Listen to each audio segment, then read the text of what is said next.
Okay. So this is the segment report. A segment report is a part or activity of an organization about which manager would like to find out cost, revenue, or profit data to respective parties. That's mean the main activities try to find out revenue, profit, and cost according to parties, those who are involved or interested to know the information. This is the segment report. Ultimately, you can say the segment report means a statement, profit and loss statement, maybe financial statement like this. Okay. Another questions to understand new terms to prepare the segment income statement using the contribution approach. To understand new terms to prepare segmented income statement using the contribution approach. So the contribution approach ব্যবহার করে income statement যে সেগমেন্টটা তৈরি করা হয় সেখানে কিছু নতুন শব্দ বা টার্মস এন্ড টার্মিনোলজি জানা যায়। এই জন্য আমরা কন্ট্রিবিউশন মার্জিন অ্যাপ্রোচে ইনকাম স্টেটমেন্টটা তৈরি করি। অর্থাৎ কন্ট্রিবিউশন মার্জিন অ্যাপ্রোচে ইনকাম স্টেটমেন্ট তৈরি করলে আমরা কিছু টার্মস সম্পর্কে জানতে পারি। সেই টার্মস গুলো there are minimum three main component have to of a segment report।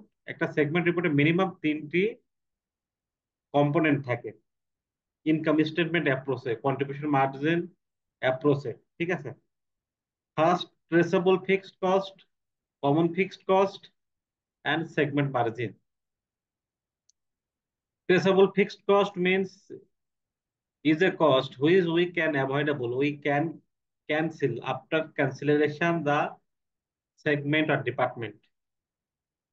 Traceable শব্দের অর্থ ডিলিট করা, মুছে ফেলা, পরিহার করা। ট্রেসেবল ফিক্সড কস্ট যে মুছে ফেলা যায় যে কস্ট বা পরিবর্তন করা যায় যে ফিক্সড কস্ট। ঠিক আছে, যেমন you want to terminate or eliminate a product, so product related all cost or fall or you can cancel। অর্থাৎ আপনি একটা প্রতিষ্ঠানের একটা প্রোডাক্ট আপনি পোস্টপোন করলেন অথবা স্থগিত করলেন। যদি ওই প্রোডাক্টটি আপনি স্থগিত করে দেন তাহলে ওই প্রোডাক্টের সাথে জড়িত সকল খরচগুলো পরিহার করা যায়। এই জন্য এই জাতীয় খরচকে বলা হয় ট্রেসেবল ফিক্সড কস্ট। ঠিক আছে, যেমন আপনি একটা একটা ফ্যাক্টরিতে বিভিন্ন লাইন থাকে, লাইন ম্যানেজার। যখন একটা লাইনে মনে করেন যে মজো তৈরি হয়, ওই মজোটা আপনি ড্রপ করে দিলেন। তাহলে মজো যখন ড্রপ করলেন তাহলে মজোর জন্য যে সুপারভাইজার রাখা আছে, যে ম্যানেজার রাখা আছে, তাকে তার প্রয়োজন হয় না, তাকে ড্রপ করে দেওয়া হয়। তো এই জাতীয় খরচকে বলে traceable fixed cost. Traceable fixed cost, traceable fixed cost is A cost which cost you can avoid, you can cancel after drop the segment। ওই সেগমেন্টটা ড্রপ হওয়ার সাথে সাথে ওই খরচটা ড্রপ করা যায়। Okay. Common fixed cost, common fixed cost is a fixed cost which you cannot terminate, you cannot drop after element the segment. অর্থাৎ বলা হয়েছে যে কমন ফিক্সড কস্ট হচ্ছে এমন একটা ফিক্সড কস্ট যেখানে কোনো সেগমেন্ট বা কোনো লাইন যদি আপনি ড্রপ করেন তাহলে খরচটা ড্রপ করা যায় না, পরিহার করা যায় না। যেমন মনে করেন ম্যানেজার, একজন ম্যানেজারের আন্ডারে বিভিন্ন প্রকার প্রোডাক্ট থাকে। তো বিভিন্ন প্রকার প্রোডাক্টের ভিতরে একটি দুইটি প্রোডাক্ট আপনি ক্যান্সেল করে দিতে পারেন, কিন্তু ম্যানেজারের বেতন তো আপনি বাদ দিতে পারেন না। ঠিক আছে, এই যে এই জাতীয় খরচকে বলে কমন ফিক্সড কস্ট। আর সেগমেন্ট মার্জিন, সেগমেন্ট মার্জিনটা কি, যে কন্ট্রিবিউশন মার্জিন থেকে ট্রেসেবল ফিক্সড কস্ট মাইনাস করার পরে যে অংশটা থাকে তাকে বলা হয় segment margin. Okay, so if we maintain a contribution margin approach income statement, you can definitely maintain minimum three main component: traceable fixed cost, common fixed cost and segment margin. You clearly understand what I say about this? Understood or not? Understood or not? Anyone? Yes, sir. Understand. Okay. Yes, sir. Understand.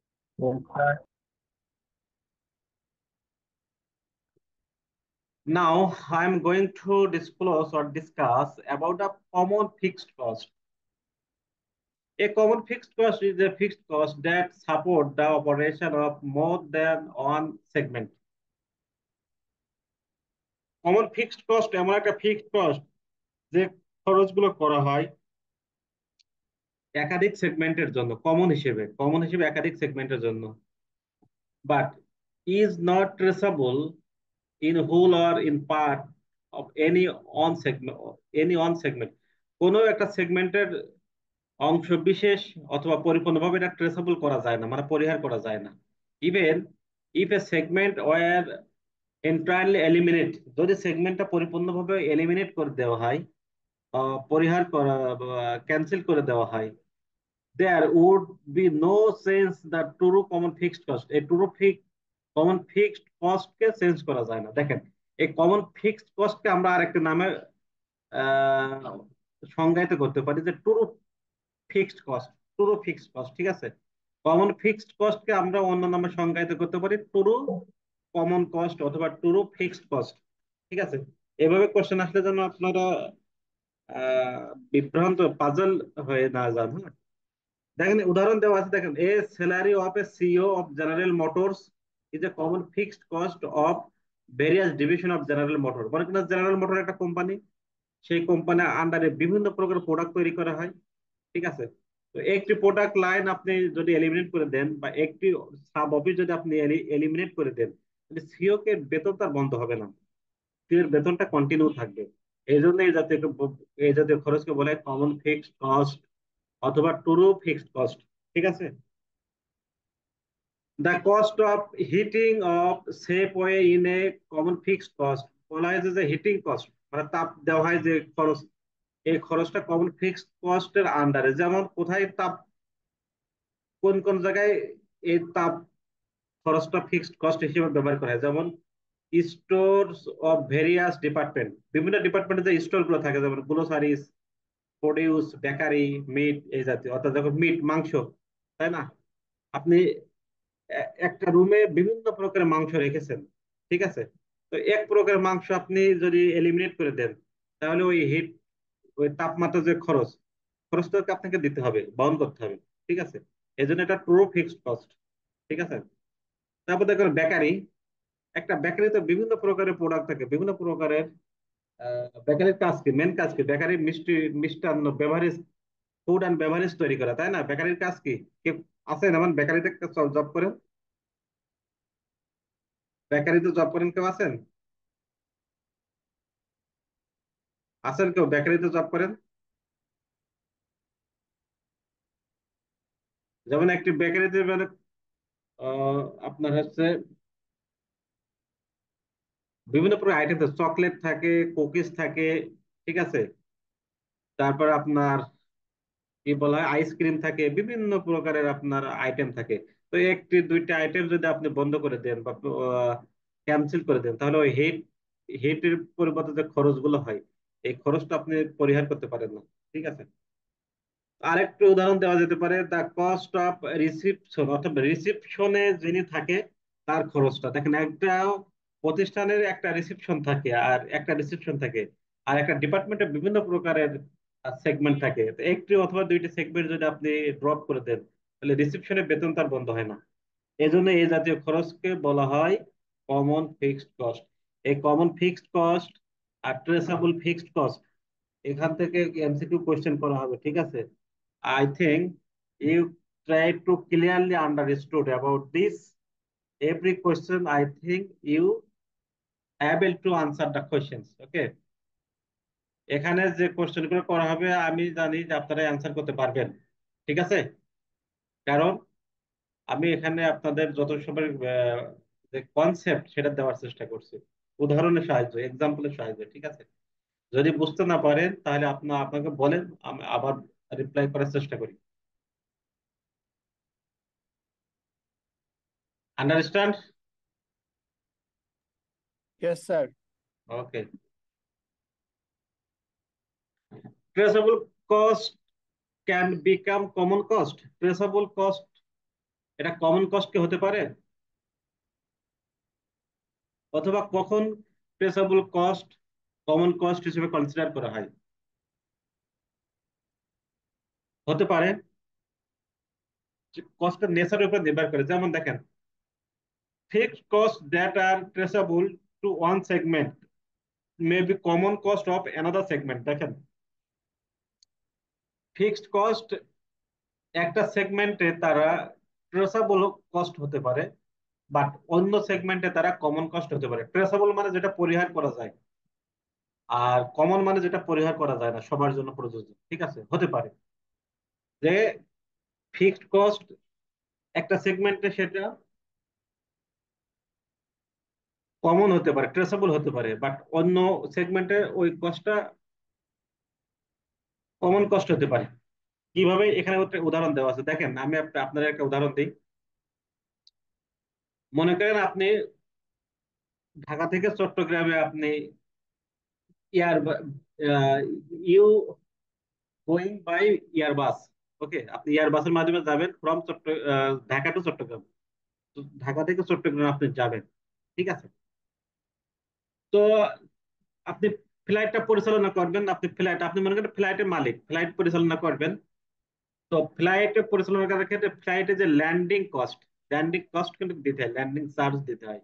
ঠিক আছে। তো এখানে দেখেন আপনার ফ্লাইটে তিন ধরনের passenger আছে। যেমন আপনি মনে করেন ফার্স্ট ক্লাস, বিজনেস ক্লাস আর ইকোনমি ক্লাস। ঠিক আছে, তিন ধরনের আপনার প্যাসেঞ্জার আছে। তো এখানে দেখা গেল যে এই যে বিজনেস ক্লাসে মনে করেন যে এমটি আছে, বিজনেস ক্লাসে আপনার কোনো প্যাসেঞ্জার নাই। কিন্তু আপনার যে ফ্লাইটটা পরিচালনা করছে, এই যে ল্যান্ড কস্ট, এই ল্যান্ড কস্টটা কিন্তু আপনাকে দিতে হবে। ঠিক আছে, ল্যান্ড কস্টটা আপনাকে কি করতে হবে? দিতে হবে। তো এই ক্ষেত্রে দেখেন, এই ল্যান্ডিং চার্জটা ফ্লাইটের জন্য ট্রেসেবল কস্ট, ফ্লাইটের জন্য। কারণ আপনি যদি ফ্লাইটটা বন্ধ করে দেন তাহলে ল্যান্ড কস্টটা দেওয়ার প্রয়োজন হয় না। এই জন্য এই ল্যান্ডিং চার্জটা ফ্লাইটের জন্য ট্রেসেবল। বাট এই ল্যান্ডিং চার্জটা যদি আপনি ফার্স্ট ক্লাস সিট অথবা বিজনেস ক্লাস সিট অথবা ইকোনমি ক্লাস সিট, যে কোনো একটা ক্লাস যদি আপনি বন্ধ করে দেন, আপনি অমিট করে দিলেন বিজনেস ক্লাস যদি আপনি বন্ধ করে দেন, তাহলে ল্যান্ডিং যে চার্জ আছে, ল্যান্ডিং চার্জকে আপনি বন্ধ করতে পারবেন ফ্লাইটের? আনসার করেন একজন। মানে না স্যার। আমার কথা বুঝছেন কিনা? জি না স্যার। জি স্যার। মানে জি আপনি স্যার, মনে বুঝতে করেন পেরেছি। যে আপনি একটা ফ্লাইট পরিচালনা করছেন, ফ্লাইট পরিচালনা করতে হলে এয়ারপোর্টে ল্যান্ডিং চার্জ দিতে হয়। তো ল্যান্ডিং চার্জ যদি আপনি ফ্লাইটটা বন্ধ করে দেন, তাহলে ল্যান্ডিং চার্জ কি দেওয়া লাগবে না দেওয়া লাগবে আপনার জন্য? স্যার দেওয়া লাগবে।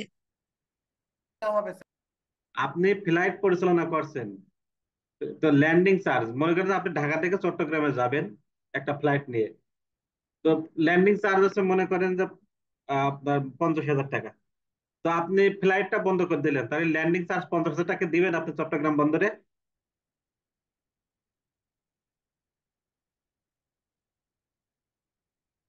দিবেন কিনা? মানে আমার কথা এখনো বোঝেন নাই। স্যার বন্ধ করে দিলে তো মনে হয় দেওয়া দেওয়া লাগবে না। দেওয়া লাগবে? না স্যার, লাগবে না, কারণ আমি তো বন্ধই করে দিচ্ছি আমার ফ্লাইট। আপনি তো ল্যান্ডই করছেন না, তো আপনি কিভাবে চার্জ দিবেন? ল্যান্ড করছেন আপনি? না আপনি না, সেটাই তো স্যার, ল্যান্ড করিনি, তাহলে আমি আপনি চার্জ দিব না। হ্যাঁ, আপনি তো ল্যান্ড করেন, চার্জ দিবেন না, তাহলে আপনি এই এই যে ল্যান্ডিং চার্জটা ফ্লাইটের জন্য কি খরচ, ট্রেসেবল না common? Sir traceable. Traceable, common charge traceable মানে পরিহারযোগ্য, আর কমন মানে যেটা পরিহার করা যায় না। এখন পরিহার দেখেন, করা যায়। এখন দেখেন, আপনি ফ্লাইটের জন্য ল্যান্ডিং চার্জটা আপনার হবে ট্রেসেবল, কারণ ফ্লাইট বন্ধ করলে খরচটা বন্ধ হবে। এখন যদি আপনি যে ফার্স্ট ক্লাস, বিজনেস ক্লাস বা ইকোনমি ক্লাস এই যে যে কোনো একটা আপনি মনে করেন বিজনেস ক্লাসটা বন্ধ করে দিলেন, তাহলে ল্যান্ডিং চার্জটাকে আপনি বন্ধ করতে পারবেন?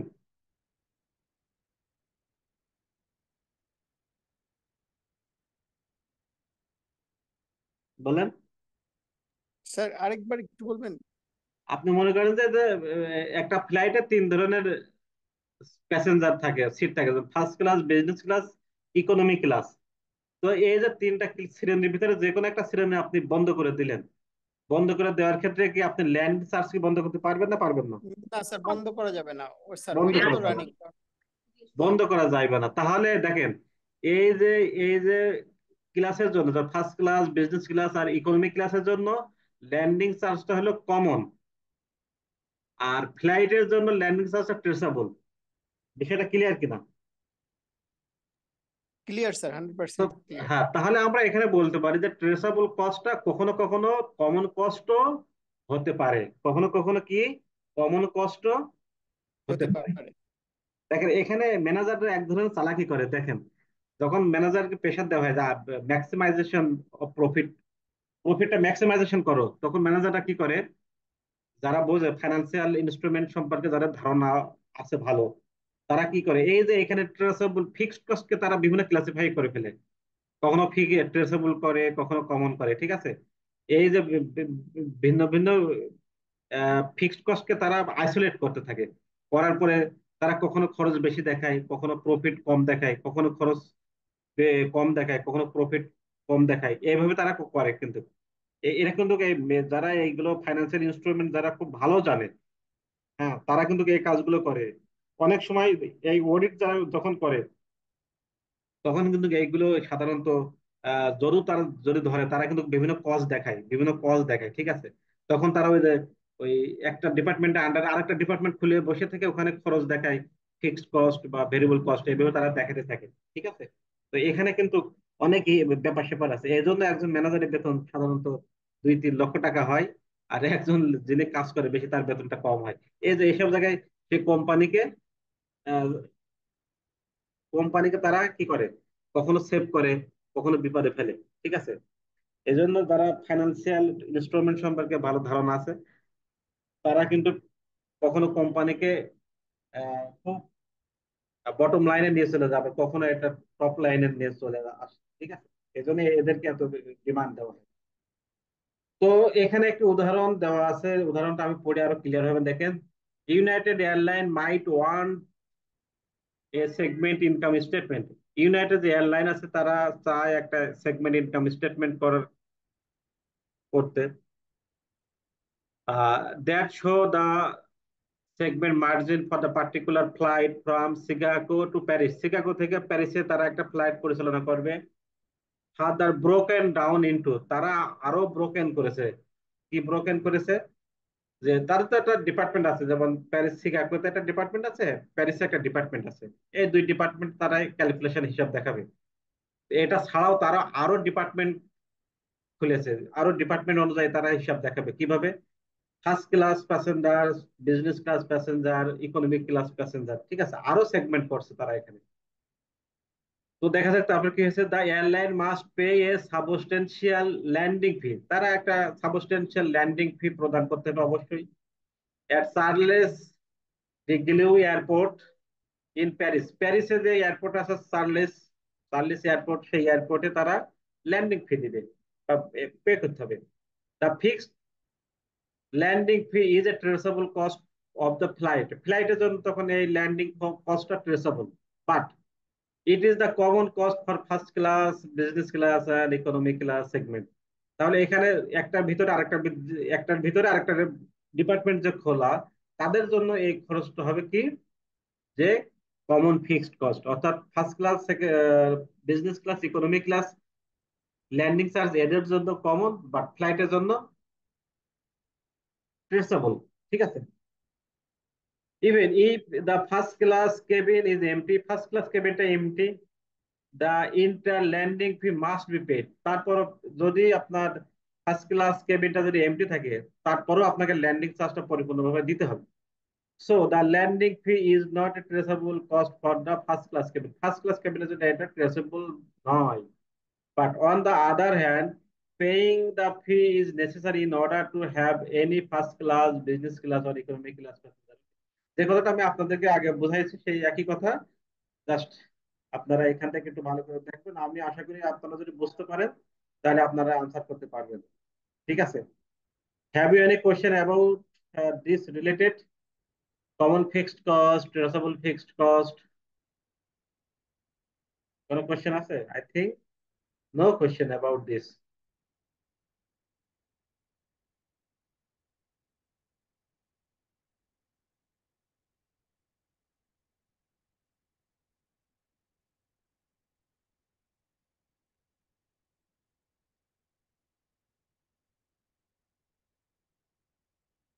স্লাইড কি দেখা যায়? জি স্যার। দেখা যায় স্যার। আচ্ছা, আমরা একটা ম্যাথ সলিউশন করবো আজকে সেগমেন্ট রিপোর্টের। Runner Harris and Son is a consulting firm that specialize in information system of medical and dental clinics. Medical and dental clinic একটা consulting firm. The firm has two office, দুটো office আছে। One is Chicago, another is Minneapolis. Minneapolis. The firm classified the direct cost of the consulting job as the variable cost. A segment contribution format income statement for the company most recent year are given below. তাদের একটা segment contribution margin income statement segment আকারে দেওয়া আছে। দুইটা office আছে, একটা Chicago আর একটা মিনেপোলিস। তো সেলস আছে দেখেন, শিকাগোতে 1,50,000, মিনেপোলিস আছে 2,25,000, টোটাল আছে 4,50,000। আর প্রাথমিকভাবে পার্সেন্টেজ গুলো 100% হয়, এখানে কোনো চেঞ্জ নাই। এই জন্য লেস ভেরিয়েবল এক্সপেন্স আছে দেখেন, শিকাগোর আছে 45,000 আর মিনেপোলিস আছে 1,80,000। 45,000 আর 80,000 যোগ করলে 2,25,000। ঠিক আছে না? 2,25,000। তাহলে ভেরিয়েবল কস্ট যদি আমরা সেল থেকে মাইনাস করে আমরা পাই সিএম কন্ট্রিবিউশন মার্জিন, টোটাল 2,25,000 টাকা। আর সিঙ্গাপুর আছে 1,05,000 আর মিনাপলিস আছে 45,000 টাকা। আর পার্সেন্টেজ এখানে দেখেন, এখানে আপনার আছে এই যে 4,50,000 থেকে 2,25,000 পার্সেন্টেজ করলে আছে 50%, এখানে 50%। আর এখানে 45,000-এর সাথে 1,50,000 পার্সেন্টেজ করলে আছে এখানে 30%। আর এখানে 2,25,000-এর সাথে 1,80,000 পার্সেন্টেজ করলে আসে 80%। ঠিক আছে? তাহলে মাইনাস করবেন, মাইনাস করলে আমরা CM pi 2,25,000 50%, 1,05,000 70%, 45,000 and 20% CM. Less traceable fixed cost, দেখেন ট্রেসেবল ফিক্সড কস্ট আমরা এখানে লেস করেছি। শিকাগো আছে 78,000 টাকা আর মিনাপোলিস আছে 48,000 টাকা। আর পার্সেন্টেজ আমরা এভাবে এই 78,000 আর 48,000 যোগ করলে 1,26,000 টাকা। পার্সেন্টেজ আমরা এই যে প্রথমটার সাথে পার্সেন্টেজ বের করে নিব। 1,26,000-কে যদি আমরা পার্সেন্টেজ বের করি 4,50,000-এর সাথে আমরা পাই 28%। আর 78,000-কে পার্সেন্টেজ যদি আমরা করি 1,50,000-এর সাথে তাহলে আমরা পাই 52%। আর 48,000 টাকাকে যদি আমরা পার্সেন্টেজ করি 2,25,000-এর সাথে তাহলে আমরা পাই 21%। ঠিক আছে? তাহলে দেখেন ট্রেসেবল ফিক্সড কস্ট মাইনাস করলে আমরা যে হেডিংটা পাই তার নাম হয় office segment margin. Office segment margin এইটা আপনাদের একটা নতুন আইটেম। আপনারা এর আগে কন্ট্রিবিউশন মার্জিন সম্পর্কে অঙ্ক করেছেন, কিন্তু আজকে আপনি একটা নতুন আইটেম এসেছে সেগমেন্ট মার্জিন। সেগমেন্ট মার্জিনটা পাওয়া যায় কখন? ট্রেসেবল ফিক্সড কস্ট মাইনাস করার পরে। তাহলে ট্রেসেবল সেগমেন্ট মার্জিন 99,000, 22, 27,000, 18 আর 3,000 এখানে মাইনাস হয়েছে। এখানে যেহেতু খরচটা বেশি, ট্রেসেবল 48,000 আর সিএম আসে 45,000, এখানে 3,000 টাকা মাইনাস হয়ে গেছে, লস হয়েছে। আর 1% এখানে লস। তারপরে কমন ফিক্সড কস্ট আছে 63,000, মাইনাস করলে আমরা যে অংশটা পাই তার নাম হয় নেট অপারেটিং ইনকাম। তো এখানে সবগুলো ঠিক আছে, একটা আইটেম আপনাদের জন্য নতুন, সেই আইটেমটা হলো কি সেগমেন্ট মার্জিন। ঠিক আছে? সেগমেন্ট মার্জিনটা আপনাদের জন্য নতুন। তো এখানে একটা আইটেমের পরে আরেকটা আইটেম আপনাদেরকে এটা খেয়াল রাখতে হবে। প্রথমে সেলস থেকে ভেরিয়েবল কস্ট মাইনাস করলে পাওয়া যায় সিএম। সেম এর সাথে ট্রেসেবল ফিক্সড কস্ট আমরা মাইনাস করি, আমরা পাই সেগমেন্ট মার্জিন। সেগমেন্ট মার্জিনের সাথে যদি কমন ফিক্সড কস্ট আমরা মাইনাস করি, তাহলে আমরা পাই নেট অপারেটিং ইনকাম। ঠিক আছে, তো আগে আগে আমরা অঙ্ক করতাম কি, ট্রেসেবল ফিক্সড কস্টটা আমাদের ছিল না, আমরা শুধু শুধু ফিক্সড কস্ট হিসেবে ট্রিটমেন্ট দিতাম। ঠিক আছে, কিন্তু এখানে যেহেতু অ্যাডভান্স ম্যানেজমেন্ট অ্যাকাউন্টিং, এর জন্য এখানে অ্যাডভান্স লেভেলের কিছু কথাবার্তা এসেছে। এই জন্য খরচটা আমরা ডিটেলস আমরা এখানে ফোকাসিং করেছি। ঠিক আছে, বিষয়টা ক্লিয়ার কিনা? বিষয়টা ক্লিয়ার? Clear sir. কারণ আমরা যখন ম্যানেজমেন্ট অ্যাকাউন্টিং করেছিলাম তখন আমাদের শুধু একটা ভাগ ছিল, কি ছিল, ভেরিয়েবল কস্ট আর ফিক্সড কস্ট। কিন্তু এখানে এসে না, ফিক্সড কস্টকে আরো দুই ভাগ করা হয়েছে এখানে, যেহেতু এটা অ্যাডভান্স লেভেল। এই জন্য রিকোয়ারমেন্টে কি বলা হয়েছে দেখেন, by how much would be company net operating income, net operating income কত হবে if Monopolis increase its sales by 75,000 per year, যদি প্রত্যেক বছরে 75,000 টাকা বৃদ্ধি করে মেনোপলিস, তাহলে অপারেটিং ইনকাম কত হবে? assume no change the cost behavior pattern, cost যখন প্যাটার্নটার কথা বলা থাকবে, কস্ট বিহেভিয়ার প্যাটার্ন, একটা আচার আচরণের ভিতরে বিভিন্ন নর্মস থাকে, যখন বলা হবে বিহেভিয়ার প্যাটার্ন, সেখানে মনে করতে হবে যে অন্য কোনো আহ, বিভিন্ন আইটেম এর সাথে জড়িত। তাহলে এখানে বলা হয়েছে যদি 75,000 টাকা সেলস বৃদ্ধি পায়, তাহলে অন্য কোনো no change cost behaviour pattern, অর্থাৎ অন্যান্য যে খরচগুলো আছে তার কোনো পরিবর্তন হবে না, যেহেতু কস্ট বিহেভিয়ার বলা আছে। তাহলে এখানে মেনোপলিসে আছে কত টাকা, আমাদের 2,25,000 টাকা, আর এখানে 75,000 টাকা যদি বৃদ্ধি করা হয়, তাহলে মেনোপলিস টোটাল সেল হবে কত? টোটাল সেল কত হবে? স্যার 3 লাখ টাকা। 3 লক্ষ টাকা।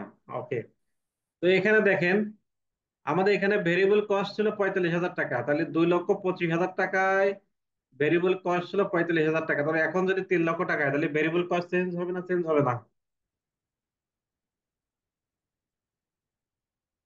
বলেন। স্যার আরেকবার বলবেন, বুঝিনি স্যার। বলা হয়েছে এখানে 2,25,000 টাকা ছিল নর্মাল, তখন ভেরিয়েবল কস্ট কত ছিল? 45,000 না?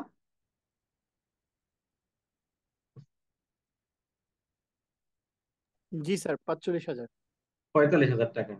আচ্ছা, যখন সেল বৃদ্ধি পাচ্ছে 75,000 টাকা দ্বারা, তাহলে সেল হবে 3 লক্ষ টাকা, তখন কি ভেরিয়েবল কস্টটা কি পরিবর্তন হবে না হবে না?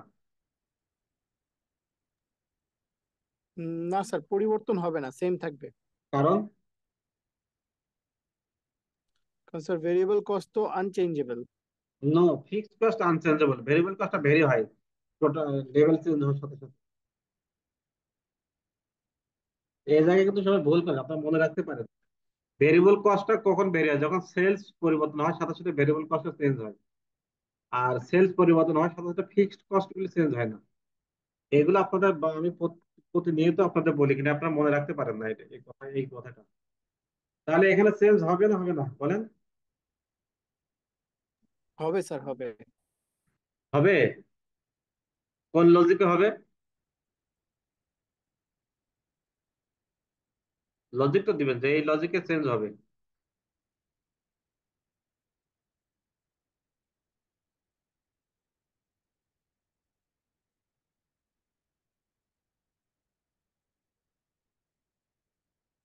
দেখেন এখানে সাধারণত আমরা জানি যে সেলস পরিবর্তন হওয়ার সাথে সাথে ভেরিয়েবল কস্ট চেঞ্জ হয়, এটা একটা নর্মাল নিয়ম, a common law of variable cost. Variable cost একটা বিধি বা বিধান।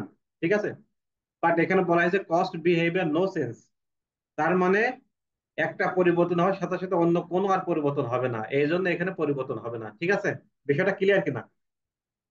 ওকে, 1 নাম্বার রিকোয়ারমেন্ট ক্লিয়ার। 2 নম্বর বলেছে refer to original data, assume that the sales in Chicago sale increase by 50,000 টাকা, সিগাকোর সেলস বৃদ্ধি পেয়েছে 50,000 টাকা next year, and the sales in Minneapolis remain unchange, মিনাপোলের সেলস আনচেঞ্জ আছে, কোনো পরিবর্তন না। Assume no change the fixed cost, বলা হয়েছে assume the no change fixed cost, এখানে ফিক্সড কস্টে কোনো পরিবর্তন হবে না বলা হয়েছে। তাহলে এখানে যে আহ, বলা হয়েছে সিগাকো যে 50,000 টাকা বৃদ্ধি পেয়েছে, তো শিকাগোর ভেরিয়েবল কস্টটা চেঞ্জ হবে না হবে না এক্ষেত্রে?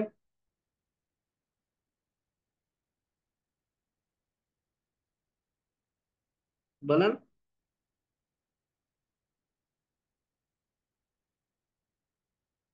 আনসার করেন। মিনাপোলিসে তো চেঞ্জ হবে না, আগে বলা হয়েছে যে কস্ট বিহেভিয়ার প্যাটার্নটা চেঞ্জ হবে না। কিন্তু শিকাগোর এখানে বলা আছে ফিক্সড কস্ট চেঞ্জ হবে না, তাহলে ভেরিয়েবল কস্টে চেঞ্জ হবে না হবে না বলেন? হবে। হবে, কারণ ব্যাখ্যা দেন। স্যার কারণ হচ্ছে এখানে লেখা ছিল প্রথমটার মধ্যে as you know change cost behaviour pattern, আর কস্ট এখানে বলা হয়েছে বিহেভিয়ার প্যাটার্ন। আচ্ছা, হ্যাঁ হ্যাঁ, এখানে আর তো এইটার মধ্যে এখানে বলা হয়েছে নো চেঞ্জ ফিক্সড কস্ট, তাহলে sir fixed fixed- cost change হবে না, ও ভেরিয়েবল হ্যাঁ, কস্টে তো চেঞ্জ হবে। চেঞ্জ হতে পারে, তাহলে এটাকে আপনাদেরকে কনসেপ্টটা ক্লিয়ার করতে হবে যে কস্ট বিহেভিয়ার প্যাটার্নটা কি। একটা বিহেভিয়ার প্যাটার্নটা মানে একটা প্যাকেজ থাকে, সেই প্যাকেজের ভিতরে আপনার ট্রেসেবল ফিক্সড কস্ট থাকে, ভেরিয়েবল কস্ট থাকে, অনেক কিছু থাকে। এই এই অনেক কিছু নিয়ে বিহেভিয়ার প্যাটার্ন হয়, একটা প্যাটার্ন। ঠিক আছে, একটা প্যাটার্নের ভিতরে অনেক কিছু থাকে, বা এটা শেপের ভিতরে অনেক কিছু থাকে, হ্যাঁ? আর এখানে শুধু বলা হচ্ছে একটি উইংস উল্লেখ করা আছে যে ফিক্সড কস্টে যে উইংসটা আছে সেখানে চেঞ্জ হবে না, কিন্তু ভেরিয়েবল কস্ট সম্পর্কে কিছু বলা হয় না, এই জন্য এখানে চেঞ্জ হবে। ওকে, ফাইন। থ্যাংক ইউ উভয়কে। 1 নম্বর এবং টু ওয়েলকাম স্যার। নাম্বার আমরা কমপ্লিট করলাম। এখন রিকোয়ারমেন্টে কি বলা হয়েছে? Prepare the new segment income statement for the company using the format showing the previously show both the amount and percentage. অর্থাৎ পূর্ববর্তীতে যেভাবে দেখানো আছে ঠিক এইভাবে একটা নতুন ইনকাম স্টেটমেন্ট তৈরি করে দেখাতে হবে, যে সেখানে পার্সেন্টেজ ব্যবহার করতে হবে পূর্বে যেভাবে ব্যবহার করা হয়েছে। বি নম্বরে একটা মতামত দিতে হবে, আগে আমরা এ নাম্বারটা দেখে সলভ করি। দেখেন এ নাম্বারটা কি বলা হয়েছে এখানে, যে আপনারা এভাবে একটা ডায়াগ্রাম তৈরি করবেন, দুইটা ডিপার্টমেন্ট দিবেন, একটা শিকাগোর একটা মিনাপোলিস, পার্সেন্টেজ দিবেন উভয় অফিসের জন্য। তো সেলস আমাদের শিকাগো ছিল 2 লক্ষ টাকা, আর মিনিয়াপোলিস আছে 3,75,000 টাকা, কিন্তু অরিজিনাল ছিল কত? শিকাগো ছিল 1,50,000 আর মিনিয়াপোলিস ছিল 3 লক্ষ টাকা। পরবর্তীতে 50,000 টাকা বাড়ানো হয়েছে, আর এখানে 75,000 টাকা বাড়ানো হয়েছে, এই জন্য এখানে 75,000 টাকা বেড়ে হয়েছে 3,75,000, আর এখানে 50,000 টাকা বেড়ে হয়েছে 2 লক্ষ টাকা। মোট 5,75,000 টাকা হবে। এখানে একটু ভুল হয়েছে, আপনারা সংশোধন করে নেবেন, বা আপনাদের কাছে সংশোধিত যে আইটেমটা থাকবে ওইটা আপলোড দেওয়া হবে, ঠিক আছে? স্যার স্যার একটা কোশ্চেন, ওই বলেন। এই মিনাপলিসে তো 2,25,000 টাকা ছিল, পরে 75,000 বেড়ে 3 লাখ টাকা হয়েছে স্যার, ও একটু মনে সরি, হয় এটা তার ঠিক মানে আছে। আমার এখানে একটু ভুল হয়েছে, তাই না? দেখি আমার ফিগারটা স্যার 2,25,000, দেখেন, সরি সরি সরি, হ্যাঁ দুই লক্ষ দেখলে স্যার পঁচাত্তর নিচে হাজার 5 লাখ থেকে। ঠিক আছে, হ্যাঁ ডান হ্যাঁ, দিকের স্যার যেটা ওইটা 3 লাখ হবে। এক্স্যাক্টলি এক্স্যাক্টলি, এখানে এখানে ভুল হয়েছে। আচ্ছা, আমি এটা কারেকশন করে আপলোড দিব, সমস্যা নাই, ঠিক আছে? জি থ্যাংক ইউ স্যার। ওকে, এখানে ভুল হয়েছে, তাহলে তো এখানে ভুল হয়েছে, তাই না? না না, এখানে ঠিক আছে স্যার নাকি? স্যার একটু উপরে দেখি, এখানে 5 লাখই হবে স্যার। শিকাগোটা দেখি স্যার উপরে, একটু উপরে নেবেন স্যার। ও হ্যাঁ, তার মানে এখানে ঠিক থাকবে 5 লাখ। এখানে এই যে জি স্যার, এটা 3 লাখ হবে স্যার, 75,000 কমে যাবে, কারণ 2,25,000 ছিল, পরে 75,000 বাড়ছে। দাঁড়ান একটু একটা, আমার এখানে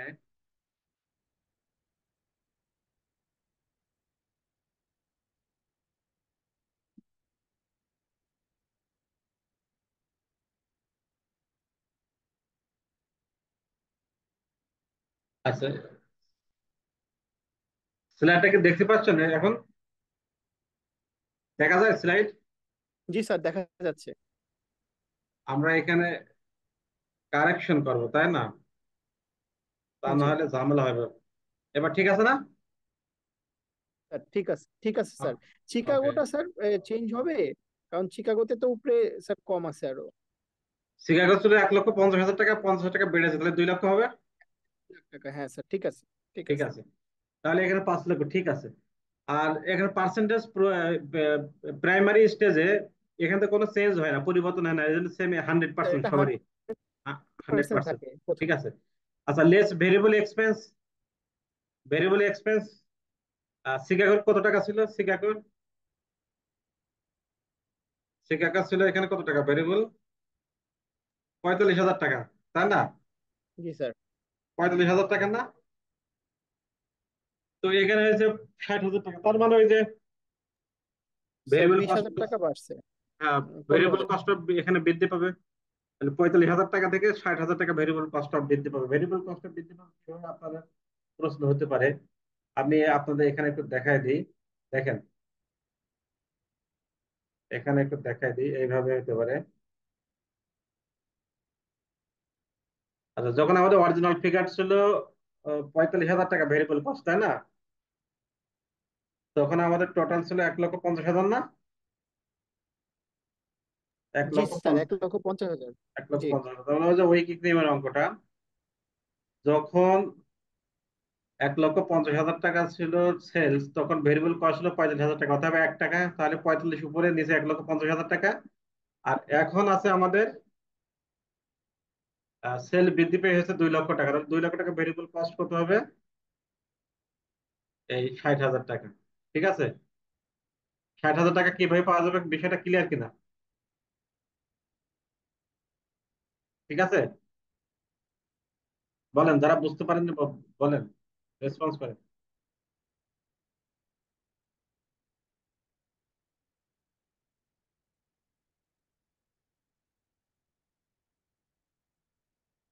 ঠিক আছে,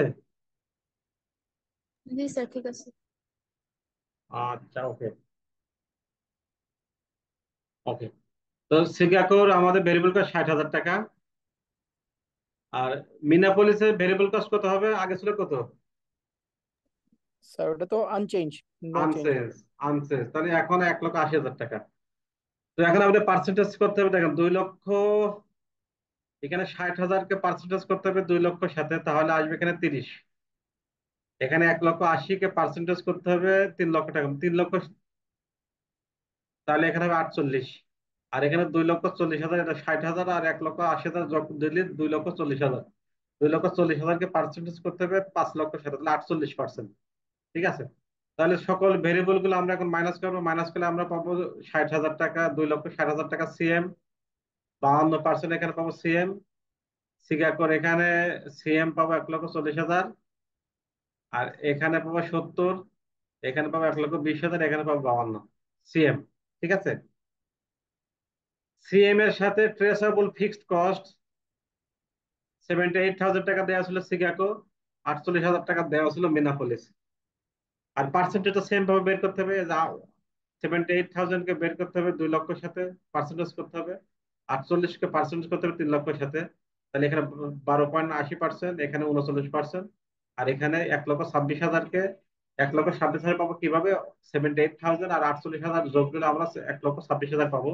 1,26,000-কে আমরা 5 লক্ষের সাথে পার্সেন্টেজ করলে আমরা পাবো 52.2%।